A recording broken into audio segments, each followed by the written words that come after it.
Welcome to FOREX Trading Flow. And this is our first topic on all our introduction.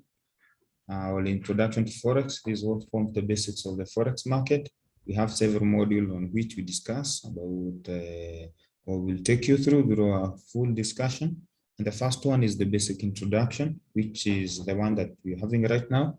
And the other one is the on trading platforms, because nowadays you have several trading platforms on it, MT4, MT5, you have seed traders, web trading, multi-terminals. There are so many, of course, but the most common one is the MetaTrader 4, which is the most common, and of course then the MT5. Of course, the most one that is used by most traders has been MetaTrader 4 because of its ease of work. But then the other one is the technical studies. Where we'll be studying the price of the market, how it moves from point A to point B, and how you can be able to look for specific entries and exits of the market. The further one, of course, is the fundamental analysis. Of course, the fundamental analysis, of course, is the economic indicators, or that one that changes the price. And of course, you know, the most one, of course, is the interest rate decisions from the major economies. Sentimental analysis, of course, this is the sentiment, of course, or the positioning of retail, and of course the big banks or the big monies in the market. That's what we call you do the analysis, and then you can be able to align yourself with the overall trend of the market, so that you can be able to swim with the price or move in direction of the price. The other one, of course, is the trading psychology and risk studies. Of course, when it comes to trading psychology, this one you take it through the course, and the risk studies, of course, we'll take it from, of course, from the trading platforms. But when you go to risk studies, there's kind of the preparation in mind, because you know, the Forex trading market, the highest percentage, of course, is in the mind. Or what we say is that the Forex market is in the waiting. The waiting game is key in the market when you trigger your buy and sell orders. So these are the 5 sections that will take you through. Of course, we're going to start with the first one, which is introduction to Forex. There's the basics of the Forex market. And these are the most highlight of the market. You want to see what is the Forex market. Of course, the volume compared to other money markets like the stocks, indices, and of course, there are so many others like volatility indices. We have them, and these are kind of, we want to compare what is the volume of the Forex market to all the other trading instruments, or the ones that we do have.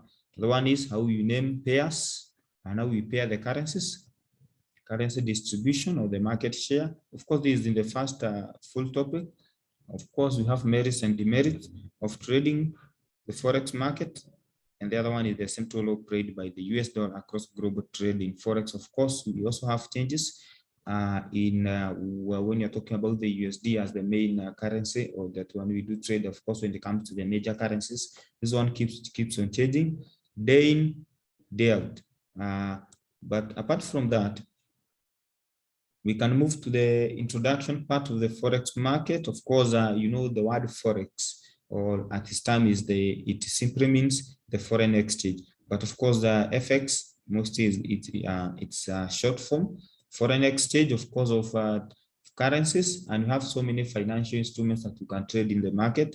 But of course, the major ones are based most, of course, from the major economies, from the US dollar, the euro, the yen. From these 7 countries, this is why you get their corresponding currencies. Like when you have the United States, you have the United States dollar, or its nickname, which is nicknamed as the buck. You have then the euro. You have what from the Eurozone.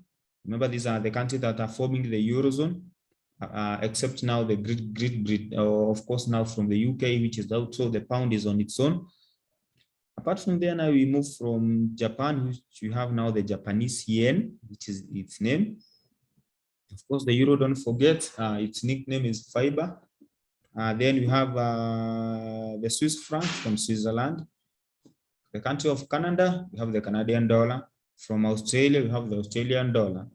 Then NZD, or the New Zealand dollar, we have what we call the NZD, or the Kiwi, the Aussie, the Loonie, Swissy, Cable. yen, fiber, and back. These are just, but they are nicknames. Of course, it is key, you know, some of the other basics. So every time you'll be trading the Forex market, when you're talking about these 8 countries, that means they are the major or the most common traded pairs across the global, the major traded currencies, which is the US dollar, the euro, you know, now they are cross-border country, the Japanese yen, the Great Britain, the Swiss franc, the Canadian dollar, the Australian dollar, and of course the New Zealand dollar. Those are just their names, these are their nicknames. This is when you find, like in the Forex market, all we are doing is that we are answering the question of what, where, when, how. These are some of the questions. What do you trade? What is Forex? What is traded? Of course, now the currency pairs. Where do we trade these currency pairs? In the trading platforms. In our trading platforms, see what is MetaTrader 4, MetaTrader 5, and all that. So these are some of the questions and the answers that we'll be answering when we be trading. Of course, the next key thing you need to note is what we call the currency symbols. Of course, as you can see, they are just they are named or their symbols have 3 letters. The US dollar is USD, euro, you can see that. Those are just some of the basics you need to know about the Forex market. And these 8 countries we are talking about, of course, they are the most traded. And you can see we have a volume of $10 trillion that trickle down. And of course, this is not just to one number. It should be over $10 trillion in a single day. So especially when it comes to Tuesday, Wednesday, and Thursday, there's going to have one of the highest volumes.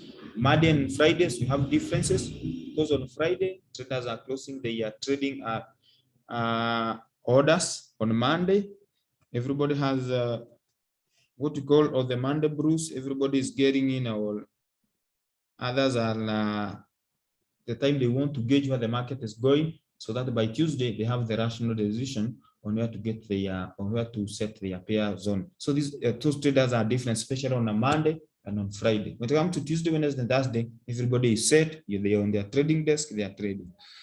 And one of the key things you need to appreciate is that the Forex market, or this foreign exchange of these currencies, especially from these 8 major pairs, that means this is something that this one was taken somewhere over 10 years, almost over a decade ago. You see, it was around 2010.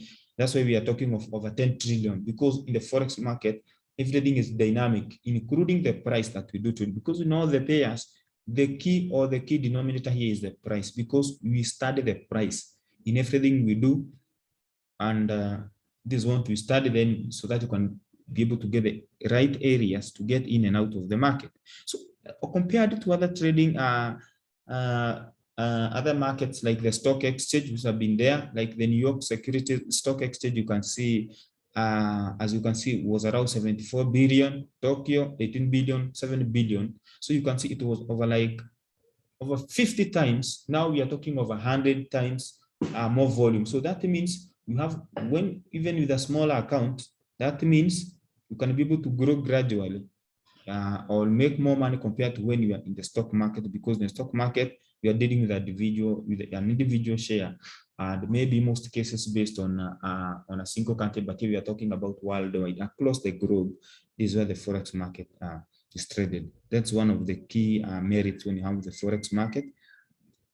And then the next key thing, this does not only mean that the Forex market only be traded by these 8 countries. These are the most common ones. We have other emerging economies and others that are almost at the level with these economies, whereby now their currencies have become quite common. Like countries like the Singapore, you have the Singapore dollar. When you go to Chinese, you have the Chinese renminbi. This is another one. So these are some of the countries that is quite debatable nowadays, that you may see now even their currency are quite common. Others are like emerging economies, and we will see more about that. Like the Mexican peso is one of the best, the South African rand. Then you have the Turkish lira. These are some of the examples that we do, and they are quite common when you are trading them. So these are some of the pairs. They may not be the major pairs from these major economies, but as we say that the Forex market is quite dynamic, especially in trading pairs, and of course the price of the market keeps on changing each and every millisecond. So that's one of it. Now, How do you trade these pairs? Of course, you trade them in you trade these currencies from these major economies to create demand and supply in the market. You need to pair them because what you have even between two countries like the US and currently like with China, all you're having is what we term as of course is competition. For competition, this is where you have demand and supply between import and export from one country to another to create a trade balance. It can be positive or negative, but you see more that when it comes to fundamentals. But when we come to pairs, you need to pair them so that you can be able to create support and demand. And this is one of the trading takes place because now these pairs need to be in competition depending on the economic health of each and every country, like the euro, US dollar, US dollar, the yen. You can see now. And the first pairs, we have several pairs that you can pair them, but they are grouped into several. One of the was what we call the major pairs. Major pairs are these seven major economies paired with the US dollar, like the euro versus the dollar versus the Japanese yen, pound versus the US dollar, dollar versus the Swiss franc, dollar versus the Canadian dollar, Australian dollar versus the US dollar, New Zealand dollar compared or trading against the New Zealand dollar. And when you go to the trading platforms where we trade them, you will find them in the same arrangement. Like this, you can see you have the Australian dollar versus the US dollar, euro versus the US dollar. We've discussed about this, pound versus the US dollar or Great Britain pound, US dollar versus the Canadian dollar, US dollar versus the Swiss franc. Don't know whether this is a trading platform. This is the second topic that we discuss when we are done with the introduction. So this is what we call the majors. You can see they have some specific colors, and you can see this is what we trade them because we want to create demand and supply of the market. So these are some of the majors that we have in the market. And of course, now you want to continue with our discussion. As you can see them even on the trading platform, trying to answer the answer of where are they traded. We have others. You can take the euro because now euro is made of several countries that have come together to form the eurozone. Apart from now, the Great Britain is out of it. So like euro versus the Swiss franc, euro versus the Great Britain pound, euro versus the Canadian dollar, euro versus the Audi, euro versus the New Zealand dollar. And before you go to that, you can the next one and the most volatile, or the one that actually changes in the market quite big, is what you call the yen crisis, because you know now Japan is yet another major economy, and it's quite stable, especially when the market is in turmoil or when you have some when there's uncertainties in the market is quite huge. So what happens? Traders will take their money from these more volatile economies and take them to more stable currencies like the yen.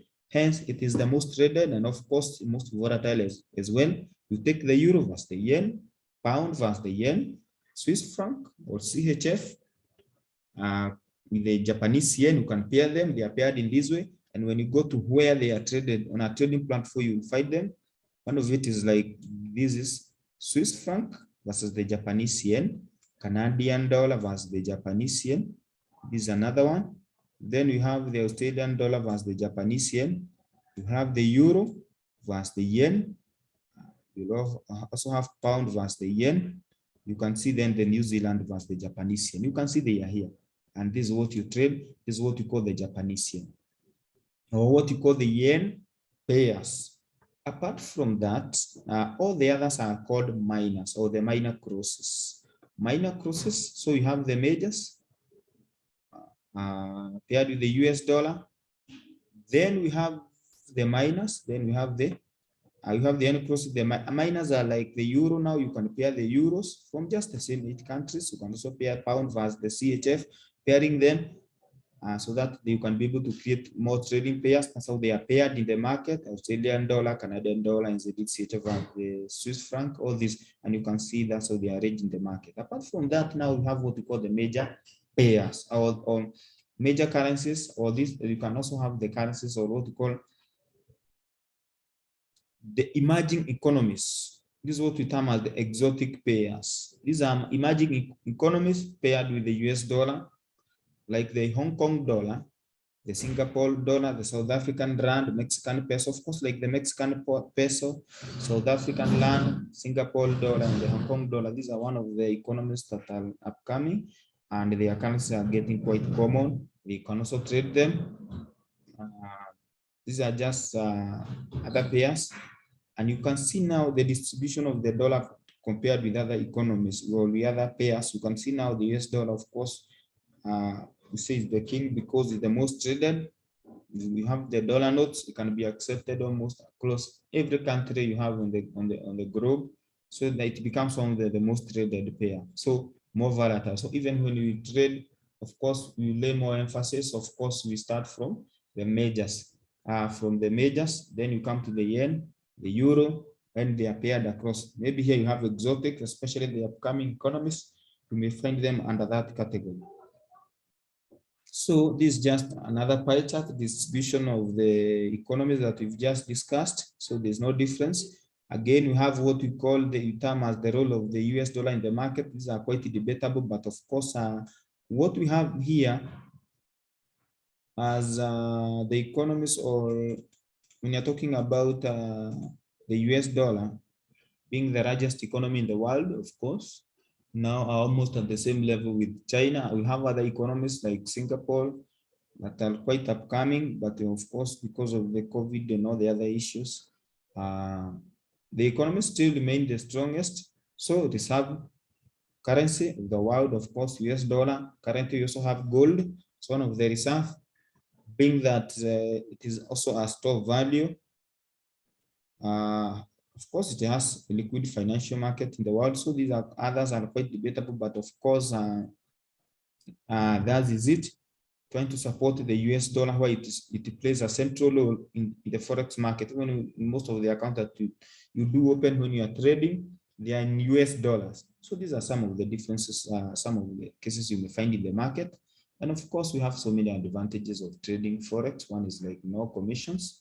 Of course, in ECN brokers, we discussed that in our second topic. You may find that we have yes, those commissions, but they are very minimal. What we mean is that the forex market, the charges to be connected to an interbank from your trading platform, that means, or from your laptop, that means it's quite very minimal. No middlemen. Of course, the market makers may play as intermediaries, but you don't have like middlemen maybe that may hinder you from the forex because it's global. No fixed lot size in the market. You don't need a big, huge account to trade in the forex market. Nowadays, even at $25, even $1, you can open a live account, but you see more to that. That means like kind of the forex market has been kind of totally decentralized and have been open to almost everybody who has the right skills to trade in the market. It's a 24-hour market. Of course, it runs through the 3 sessions from Australia, London, and New York. As long as there is any bank opened across anywhere in the world, forex market will still continue. High liquidity because of the bigger volumes that we have in the market. We have talked of over 10 trillion, a very huge market. Leverage, of course, a leverage is you can talk of for every $1 that you trade at the broker or the intermediary, you can be able to access more from the forex market in terms of leverage. Though it's a double-edged sword, but if you are a good trader, you can take advantage of it. We'll see more on leverage as we continue in the forex market. What is leverage? But of course, it means that for every $1 you put in the market, your broker or the intermediary, your interbank is willing to give you more, so that you can be able to make more profits. Again, forex trade is a forex market, or is a trade whereby you don't trade one single, like in a case of stock market, you trade one single stock. Hereby the euro and all this, they come in what we call lots, or they come in a basket full of euros or pounds. We see that more when you go to the discussing lots and all that. And of course, it's leverage, of course, with margin, they are quite interconnected. And we have some few mathematical calculations that you can see how you can be able to risk as retro as you have in the market, so that you don't make any stupid mistakes in the market. So these are some of the cases that we have here. And of course, that is it for the first topic. So let's meet the next topic for the next lesson. From STF, say, let's meet next topic for the first lesson. You're not yet through with the first module. Thank you.